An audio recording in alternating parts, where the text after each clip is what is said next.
This Thursday, the Michigan Princess will be having their final concert of the season, featuring the works of the legendary Frank Sinatra. There will be drinks, dancing, and lemon cheesecake, Sinatra's favorite dessert, as Jeremiah Downs sings classic Sinatra hits while the princess cruises down the Grand River. The show starts at 7:30 p.m. and tickets, which include refreshments and cheesecake, are only $25. We'll have more local events and things to do right here on Fox 47. If you have an event you want to share, send us an email around town at fox47news.com. Hey, it's that time of year again, Lions fans. The preseason kicks off this week right here on Fox 47. Coverage begins at 10 p.m. Friday as the Lions head west to take on the Oakland Raiders. Not only will you get a first look at new Lions like first-round pick Frank Ragnow, but there are also two big debuts on each sideline. Matt Patricia will take to the field for the first time as the Lions head coach, while across the field, John Gruden leaves the broadcast booth and returns to the Raiders, who he last coached in 2001. That's this Friday at 10 p.m. And don't forget, stick around afterwards for your latest local news and weather, as your Fox 47 News at 10 will still air.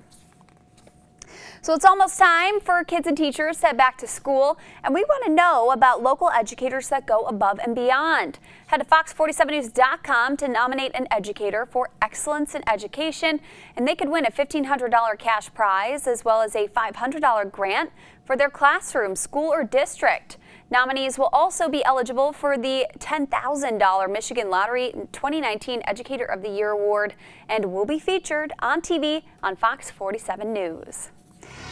Well, speaking of school, where are you doing your back-to-school shopping this year? More and more parents say online for convenience. But consumer reporter John Matteries shows why that could be costly, so you don't waste your money.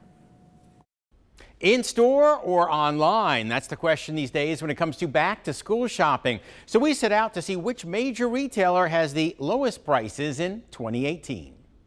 As parents and kids get ready for a new school year, Jennifer Underhill and her girls were hitting their favorite stores. We typically go to Target and Staples. Simone Charles says for her, shopping online is much easier. Packages of glue, packages of scissors, so instead of having to go to multiple stores and get them one by one. Judging by the recent Amazon Prime Day, it's obvious people like shopping online, but we found an interesting thing. When it comes to back-to-school shopping, a lot of moms still prefer going to the actual store.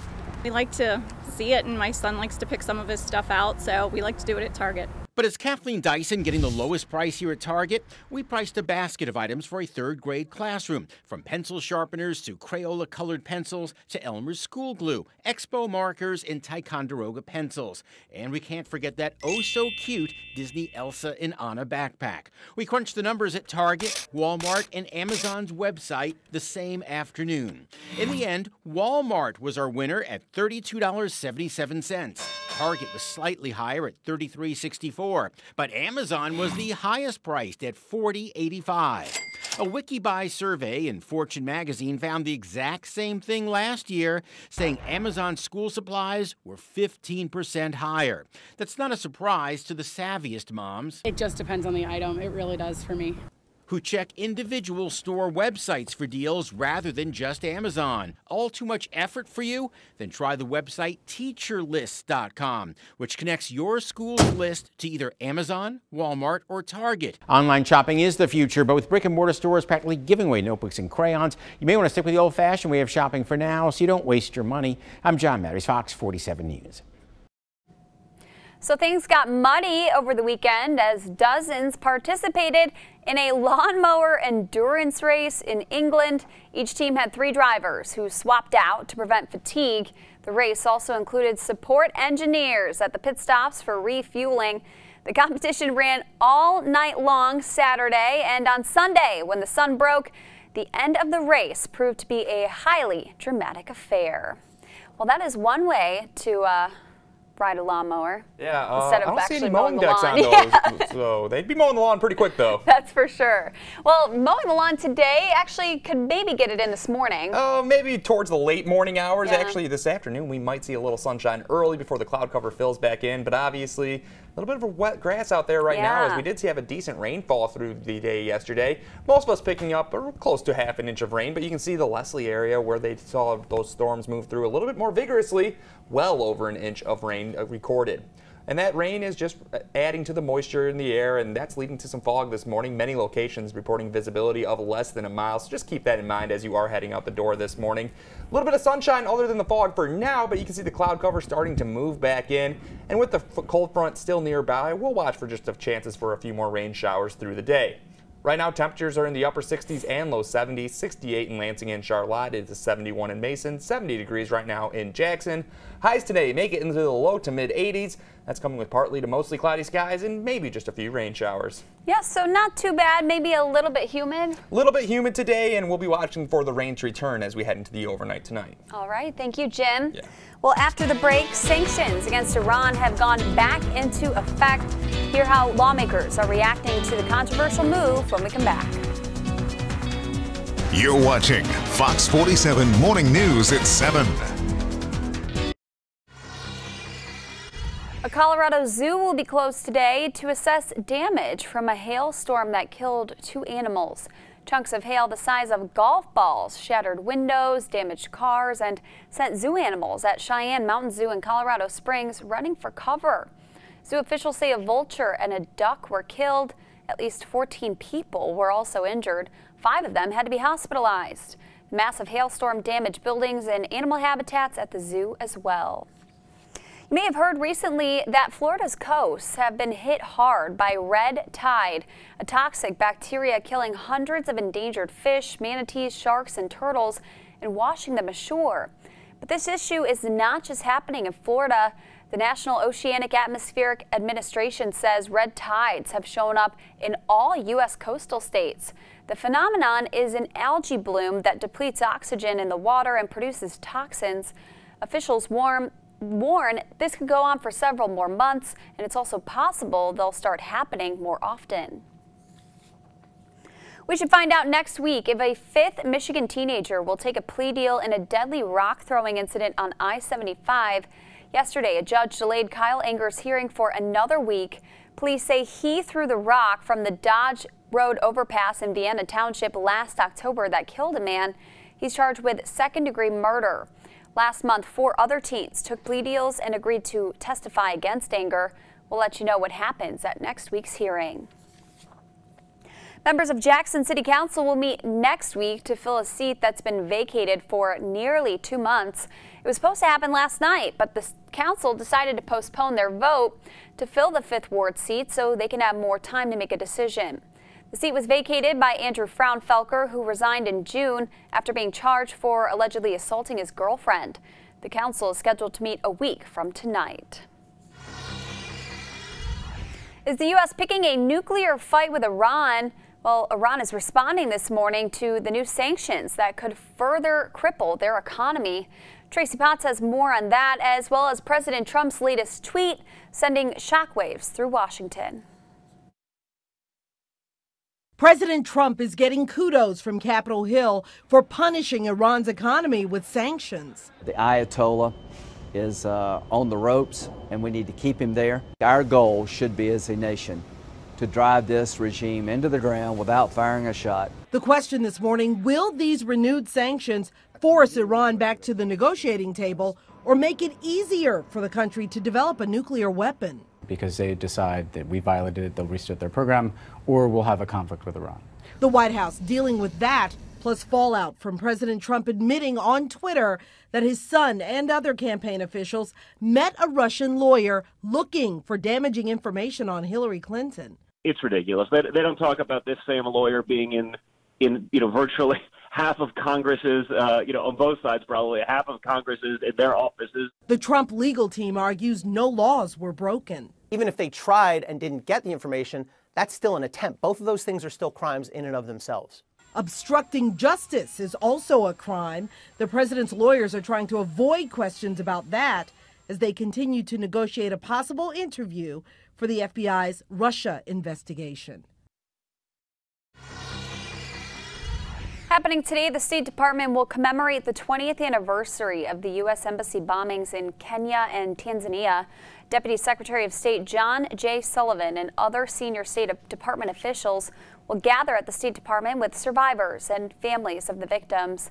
In 1998, suicide bombers drove their pickup trucks loaded with explosives to the American embassies in 2 East African cities.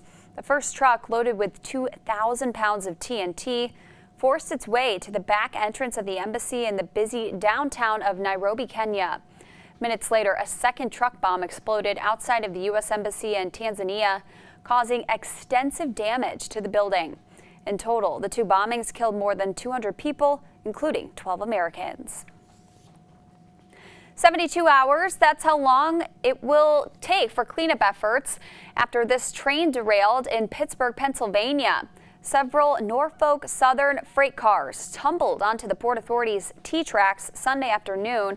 After seeing the aftermath, city leaders say they're surprised no one was hurt. There's going to be time to look at the incident itself right now. We're blessed. We dodged a bullet on this one. This could have been a catastrophe. Instead, we don't even have an injury, and we just want to make sure that over the next 48 hours we continue to have no injuries. Rail service was free yesterday to help expedite traffic for commuters dealing with delays brought on by the derailment. Well, let's turn things over to Jim now for a check on today's weather. Waking up this morning, there is a little bit of fog in our area. That's due to the little bit of clearing that we saw and obviously the rain that we saw come down yesterday. That is our top weather headline. Other than that, we are looking at a mostly to partly cloudy day today, and there will be a few more rain showers around today, but most of that rain really does hold off until we head into the overnight tonight. Right now, taking a live look out over campus, still see a little bit of light fog in the area. Other places are dealing with visibility well under a mile, and that's coming with some fairly muggy conditions. Upper 60s and low 70s for your current temperatures, with dew points pretty much matching in the upper 60s and low 70s. So we are still very muggy this morning. It's likely not until we get into the weekend that we see some good relief from the muggy conditions. Through your day today, we are watching some cloud cover fill back in, so the sunshine is starting to fade away. We'll be clearing out a little bit into the early afternoon, but then we start to watch for a few spotty showers to form, and we'll be dealing with even more rain as we head into the overnight tonight and for your day on Wednesday. Highs today topping out into the low 80s.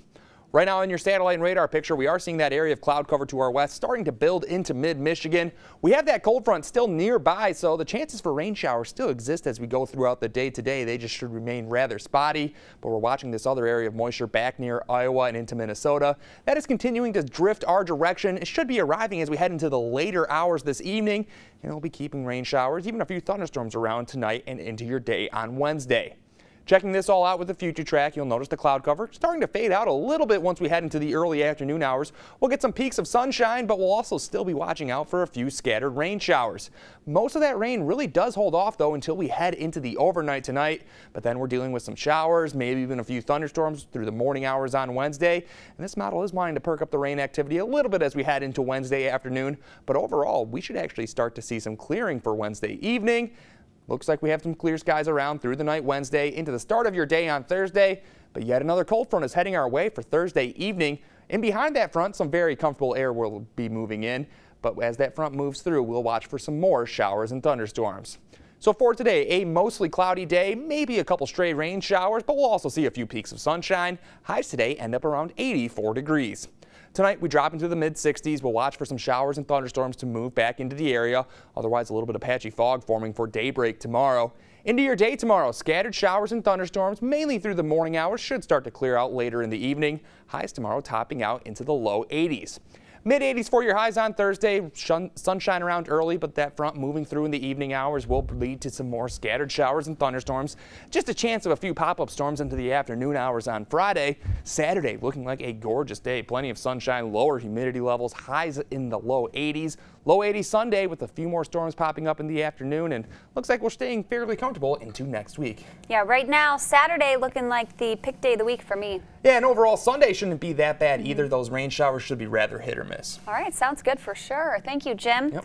Still to come, an NYPD officer is being hailed as a hero for saving a boy who jumped from an overpass. Hear from that officer and how the boy is doing next. You're watching Fox 47 Morning News at 7. A A New York City police officer is being hailed a hero this morning after she saved a boy who jumped off an overpass.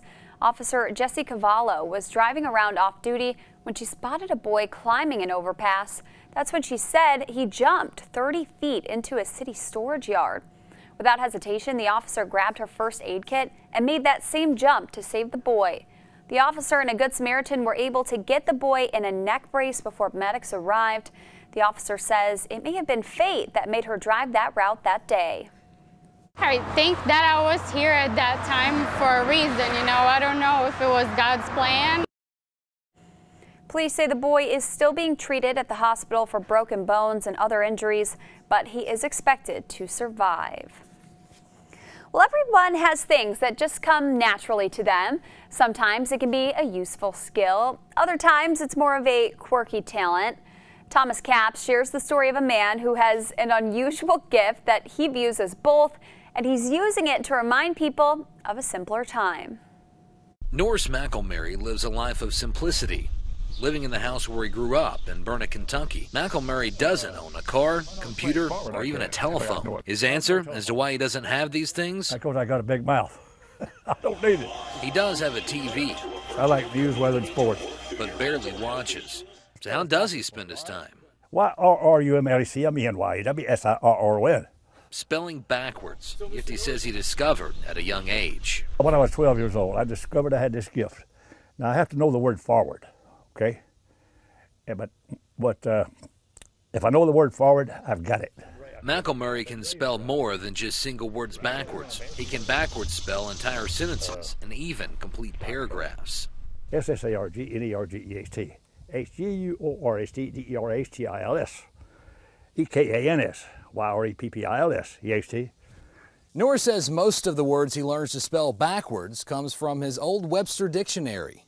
I got 2 World Book dictionaries and a collegiate, 9th edition collegiate dictionary. You don't never learn all the words.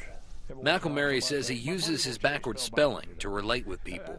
You got app and you got Google and you got Twitter and you're online, but I think people need to interact with each other. That's something McElmurray feels he can do with an interesting gift. But the little things count, really. That's right. Little things that can bring a smile to people's face. Wow, he is pretty good at that. Yeah, I'm not sure how useful that is, but hey. I think the script spelling bee only does it forwards. Yeah, but if there was a backwards one, he'd be winning for sure. Well, things today are a little cloudy as people head to the polls. A little bit of cloud cover. We're also looking at some fog this morning, but as we take a live look out over campus, you'll notice that fog is still fairly light. And there's actually a little bit of sunlight filtering on through for now. Cloud cover should fill back in a little bit. Right now, temperatures upper 60s and low 70s. It is 68 in Lansing, 70 degrees in Jackson and Hillsdale, 69 degrees right now in Charlotte. Here's a look at the satellite and radar pictures showing some cloud cover starting to build back into the mid-Michigan area, and we are looking at even more rain showers off to our west that are slowly drifting our way. With the cold front nearby, we could see a stray shower through the daytime hours, but it's really not until those rain showers arrive tonight that we deal with the widespread rain once again. So it's a mix of sun and clouds through the day today, highs in the low 80s, a couple spotty showers around through the afternoon hours. More rain, even a few thunderstorms tonight into your day on Wednesday. We clear out late Wednesday. We have some sunshine to start your day on Thursday before more showers and thunderstorms arrive along a cold front Thursday evening. But Saturday, looking good so far. Friday and Sunday, not bad either. For sure. Thanks, Jim. All right, it's time for the morning blend, but we'll be back at 8 o'clock. You're watching Fox 47 Morning News at 7.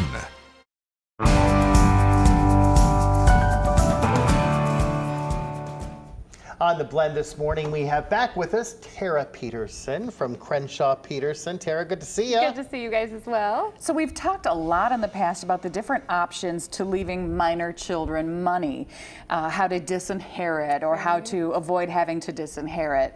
But what if we have a child with a disability, and how can we best provide for their future if, you know, something happens? Yeah, exactly. So disability is actually a really difficult topic for a lot of my clients. And it's the most important reason for them to come in. And they should come in early, and they need to come in often to make sure that everything is really in order. And the first thing that I always talk about is guardianship. And who is going to take those children if something happens to mom and dad? And the second thing that I talk about is guardianship, because a lot of parents don't realize that at 18, even though their child is disabled, they have to become the guardian of that child. Right. So they can continue to take care of the medical issues and financial issues and apply for programming and so forth. So guardianship is really a huge, huge, huge issue. The second thing that we talk about with estate planning specific is special needs trusts. And special needs trusts are sort of a separate entity that we can set aside for the benefit of the child, but the child doesn't have any direct access to it. Okay. It's there to provide for them. And within that, we really want to talk about the severity of the disability. So can they dress themselves? Can they feed themselves? Can they have any kind of impact or say on how their money is being spent? And within their capabilities, we might see that we need more language in the special needs trust, different language to address some of those different issues, but it also impacts how much money we put there. So in some of our other plans, we might see a third go to each child, right? With our special needs trust, if they qualify because of the severity for their room and board paid for, or for food, or for their therapy, we might not need quite as much in that. So you might see a situation where you have 40-40-20 instead of the 1/3.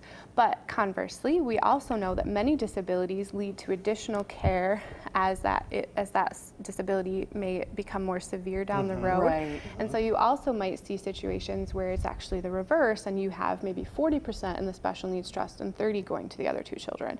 So it's just really important that we get together and sit down with everybody and really discuss all the options and everything that's going to go into that, because you really want to make sure that your child is getting the same quality of care after you're gone. Right. I see why it's so important to come see you. It's very involved. Yes, The earlier the better, I'm assuming. The too. earlier the better, yes, because you never know. And with those disability children, you want to be especially prepared. Absolutely. And you can change things throughout, right? Yeah, and things change. They may, through therapy, have some improvements. Well, if you'd like more information, we've got Tara's information on the screen, 347-2100.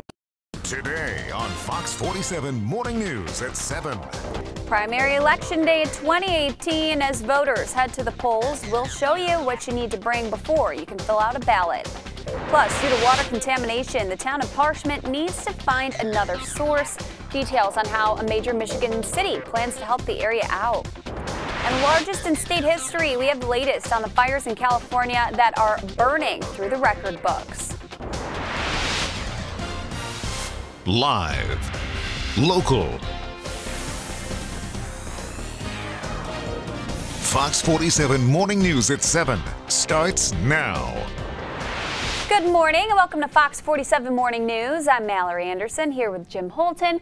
And Jim, people are heading to the polls today for the primary election. Do they need to bring their umbrella? Yeah, well, you know, the rain showers, they'll be very hit or miss as we go throughout the day today. Most of us will be dry, but if you're heading there early this morning, be on the lookout for some patchy, dense fog.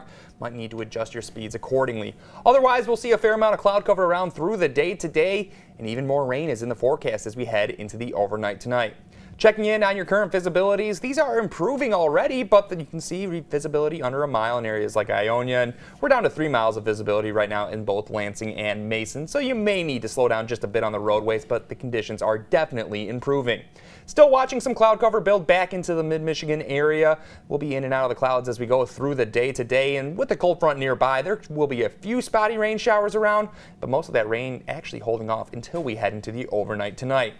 Right now, temperatures are in the upper 60s and low 70s, 68 in Lansing, 69 for Charlotte, 71 in Jackson. It is 72 degrees this morning in Mason. Overall, we'll see those highs back in the low to mid 80s today. That's coming with a mix of sun and clouds through the day, maybe a few rain showers through the daytime hours, but more of that rain really does move in for the overnight tonight and on Wednesday. Yeah, it looks like it might be a little muggy today, too. A little bit muggy, definitely, and unfortunately, we're holding on to these muggy conditions all the way up until the weekend. Get ready for that. Thank you, Jim. Yeah. You have seen the campaign ads for weeks now, but today the people will finally have their chance to cast their votes. Today is Michigan's primary election, and the polls just opened about an hour ago. But before you can cast your ballot, here's some things you should know. In order to vote, you do not need your voter registration card. As long as you're in the correct polling location, your name will appear on the registration list supplied to your precinct. Also, there are several forms of photo ID acceptable for voting. A Michigan's driver's license or one issued by another state, a federal or state government issued ID, a U.S. passport, or a military or student ID. Now, if you can still vote even if you don't have an acceptable form of ID. That's if you sign an affidavit. Your ballot will still be included with others and counted on Election Day. Polls are open now and will close at 8 p.m. Remember, if you are standing in line by 8 p.m., you will be allowed to vote. Fox 47 will be tracking the elections for you all night, bringing you the results as they come in, and we'll have a complete recap tomorrow on your Fox 47 Morning News at 7. Today's election promises to be the state's most important August primary since 2010. That's the last time the state had an open governor's seat. A total of 9 candidates are in the running to become Michigan's next governor. Brian Calley, Patrick Kolbeck, Jim Hines, and Bill Schuette are the Republicans on the ballot. Meanwhile, the Democrats have 3 candidates. They are Gretchen Whitmer, Sri Tanadar, and Abdul El Sayed. The Libertarians also have 2 candidates, Bill Gelano and John Tater. Voters will also be choosing the nominees for U.S. Senate, Congress, and the state legislature during today's election. There are also several county, city, and township level races on the ballot. A new fast-moving brush fire burning in Southern California is 0% contained right now. The Holy Fire burning in Cleveland National Forest started in Orange County yesterday afternoon and has burned over 4,000 acres already. At least 2 people battling the blaze were treated for heat exhaustion. Much of the area is under an evacuation order right now as well. Elsewhere in California, the Mendocino Complex fire is now considered the largest in state history. It's nearly doubled in size since last Friday. As of last night, the fire had destroyed 75 homes and scorched over 283,000 acres. It's only 30% contained, and there appears to be no end in sight for the catastrophic fires raging across the state. Andrew Spencer has the latest. Another fast-moving fire ignited on Monday. By the end of the day, the Holy Fire had already burned more than 4,000 acres in Orange County, California. As crews struggled to contain the Ferguson fire, parts of Yosemite National Park have been closed indefinitely. We have fire that's impacting all of the main roads that are used to access Yosemite Valley. We're working as best we can with the resources that we have to manage this, but Mother Nature has taken its course and we've needed to adapt to it. More than 100 firefighters arrived Monday from Australia and New Zealand, coming overseas to help battle wildfires in California and in the Northwest.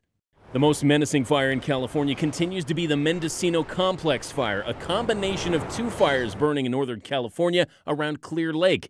On Monday, the acreage burned by that fire climbed above 283,000 acres, surpassing last year's Thomas fire as the largest in Cal Fire history. Like many other people, the fire has left Jay Michael sleeping in the back of his van. It's better than a tent or a cot. This is the second time he's had to evacuate his home this season. Cal Fire said as of Monday evening, the Mendocino Complex fire was threatening to destroy more than 11,000 structures. That's in addition to more than 1,000 other buildings threatened by the Carr Fire, which has already caused so much damage in and around Redding, California. I'm Andrew Spencer, reporting. The distraught girlfriend of a Lansing man who drowned in Lake Michigan is recovering in the hospital right now. Police found 21-year-old Danielle Martinez unresponsive in a car outside of the Lansing City Market a few hours after they issued an alert to find her yesterday. She is expected to recover. Police say she was distraught over the death of her boyfriend, Jeremiah Diaz, who died in Grand Haven Sunday.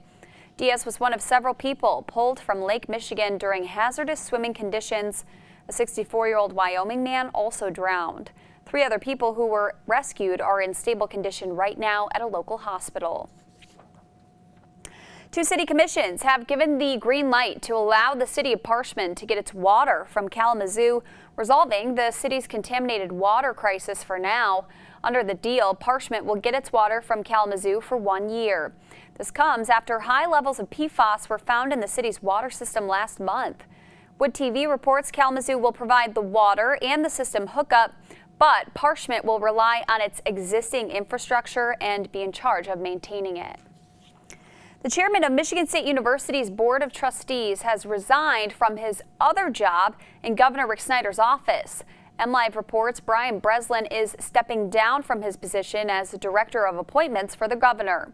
He took a leave of absence back in February to focus on his trustee role at the university as it dealt with the fallout from the Larry Nassar scandal.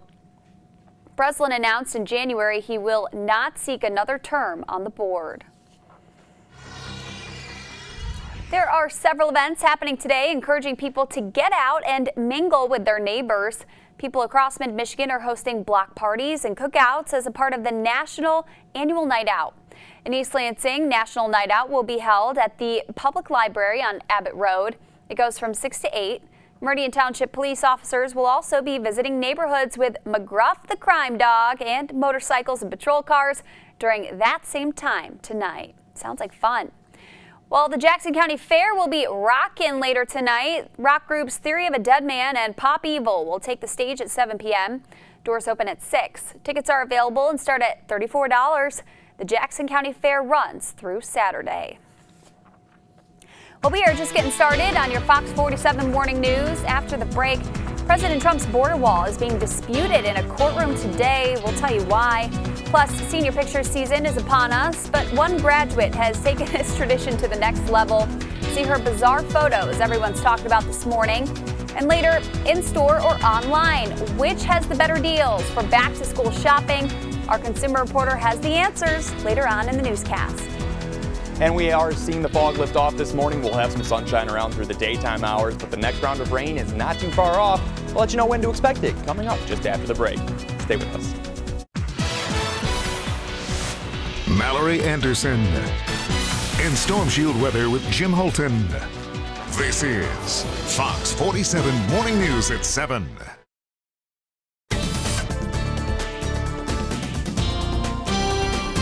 Well, we all finally saw some pretty decent rainfall as we went through the day yesterday. That moisture really has added to the fog that we've been dealing with through the morning hours. Just a touch of light fog on campus right now. What looks like the cloud cover in the distance, it's actually the fog that is starting to lift off. And above that fog, we have plenty of sunshine around. Right now, it is also a warm start to the morning. 68 degrees in Lansing, 69 in Charlotte, Jackson at 71 degrees. This is coming with dew points that are also in the upper 60s and low 70s, so it is a muggy start to our morning. And as we check out your temperature and dew point forecast, you'll notice those dew points stay in the upper 60s throughout the rest of the day today, so we are staying very muggy. High temperatures today should be ending up in the upper 80s, or the low to mid 80s, I should say. And as we go through the next 24, 48 hours, those dew points remain in the mid 60s. So we are staying muggy through most of the work week. It's really not until we get closer to the weekend that we start to get some drier air moving into the area. A little bit of cloud cover starting to drift its way into mid-Michigan, but there is some breaks in the clouds, and you can see a nice breakout over Lake Michigan right now. We should end up seeing some nice sunshine towards the middle of the day, but a little bit further off to the west, there is even more rain, and this moisture is moving our direction. We'll end up dealing with some showers, even a few thunderstorms as we head through the overnight tonight.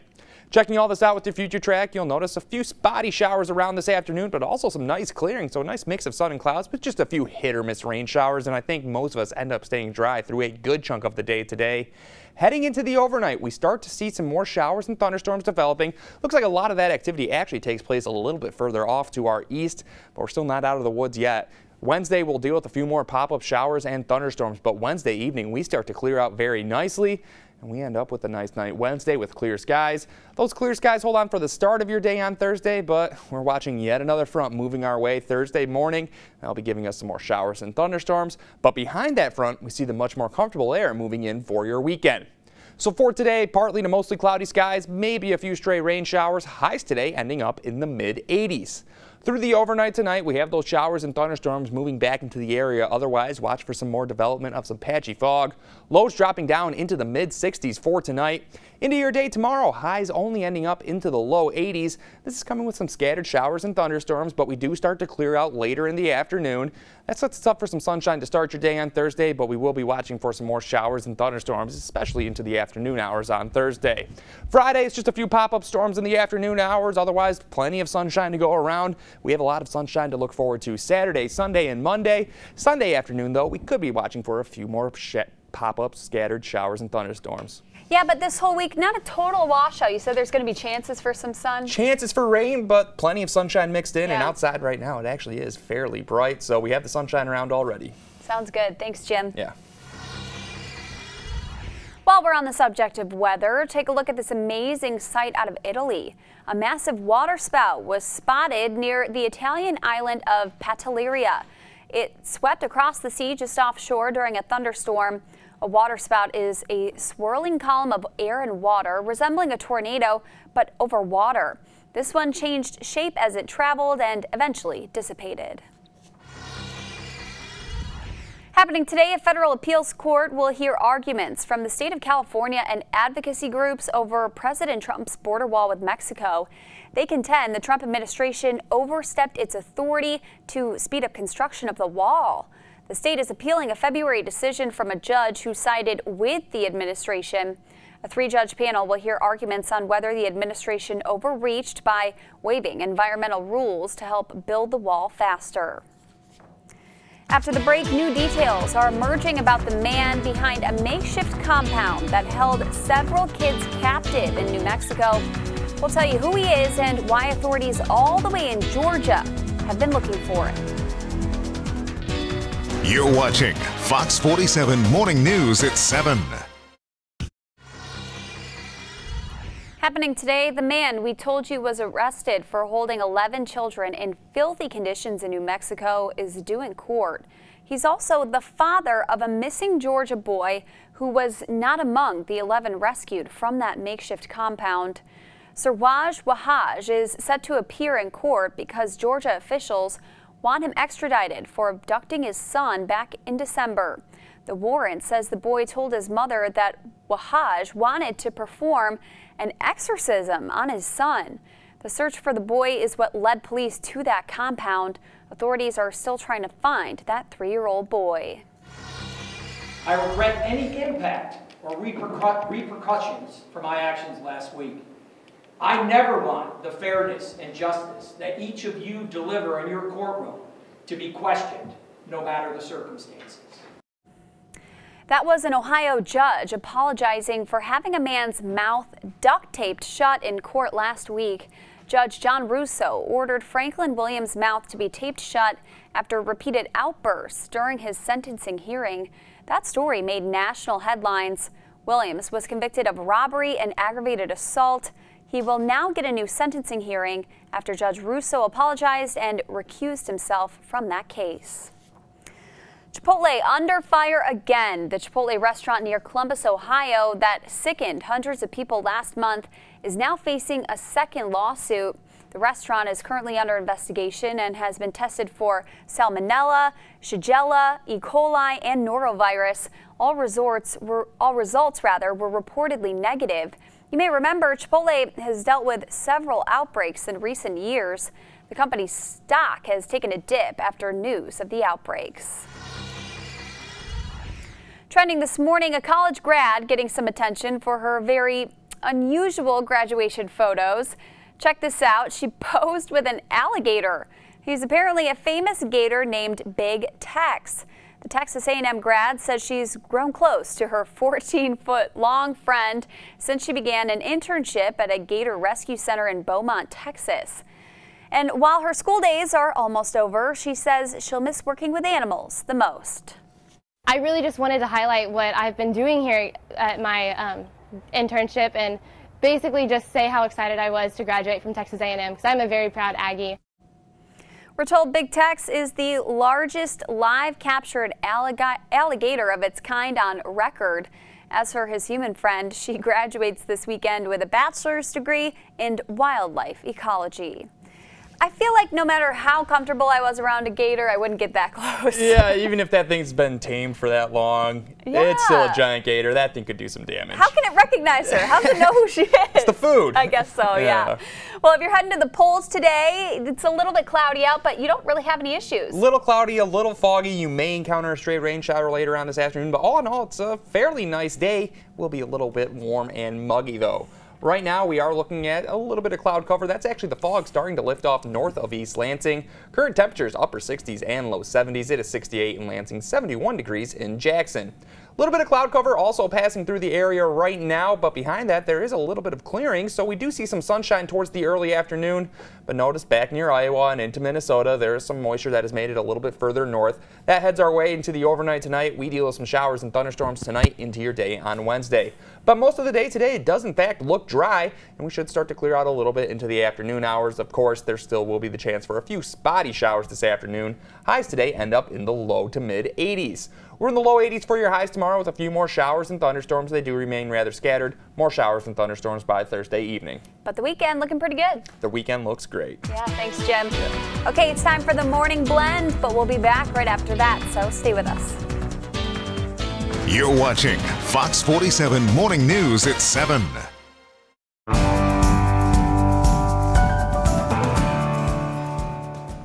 Back on the blend this morning, we have Ryan Bradford, who is the owner of Weather Vane Roofing. Welcome back. Thanks.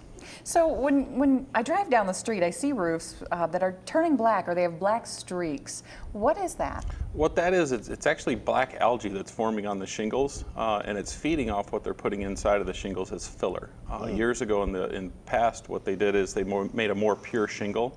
But nowadays they're adding organic materials like limestone and stuff into the shingles, and that algae can actually feed on that, and it's just growing on the shingle. How does that impact the life of the roof? It'll shorten up the life of the roof quite a bit. First of all, it's actually eating out part of what the shingle's made out of, but it also darkens the roof up, and the more heat we have on a roof, the faster the shingles will go away. Wow, and after this summer, maybe that's why I'm seeing so much more. It's been so hot. Yeah. So what can you do to get rid of it? Well, there's a few things. We can wash a roof. We don't do that, but there's a great company in town that does that called Roof Shampoo. They do a good job, but it's something that you kind of have to keep up on. We can install zinc strips, which are silver-colored strips at the edges, ridges of the roof. And as that oxidizes, that oxidation keeps the algae down a little bit for you. But really what we have done recently is we've gone to a product that's algae resistant. It has a Scotchgard protection built into it. And what it is it's copper granules that are built in the actual shingle. And as the water goes down, it ionizes and it keeps that black stuff from being able to grow. That's what I want. I don't want that streak. That's guaranteed for life. So it's guaranteed that you won't get those streaks. Yep. Because of the copper granules. Yep. So you have something here that's interesting, and it kind of shows. So what this does is it shows the difference between what they would call an algae-resistant shingle, and what we compare that to is if you've ever had a water-resistant watch. They're water-resistant for a little while, and then they leak and stop working very quickly. And what we have is an algae-proof shingle, so that's guaranteed to never ever get that black streaking. And what this shows is the difference between the amount of copper granules that are in an algae-resistant shingle compared to one that has a Scotchgard or algae-proof on it. Okay. You probably think I'm weird for asking this, but it's happened with jewelry. When you wear copper, you get that green stain. So would that happen on your roof because of the copper? It doesn't, and a lot of people ask us that because we're saying how much copper is in these things. The copper is actually surrounded by porcelain, and it just ionizes. So it's not that green streak or what you've seen, if you ever worn a copper ring. It's not that kind of a thing that happens. It's just ionizing that keeps it off the roof. Very interesting. And if you'd like more information, we're going to put your information on the screen there, Weather Vane Roofing. You can visit their website at weathervaneroofing.com or just give them a call at 318-0420. Ryan, thanks so much. Thanks for having me. That's all our time for now on the Morning Blend. Make it a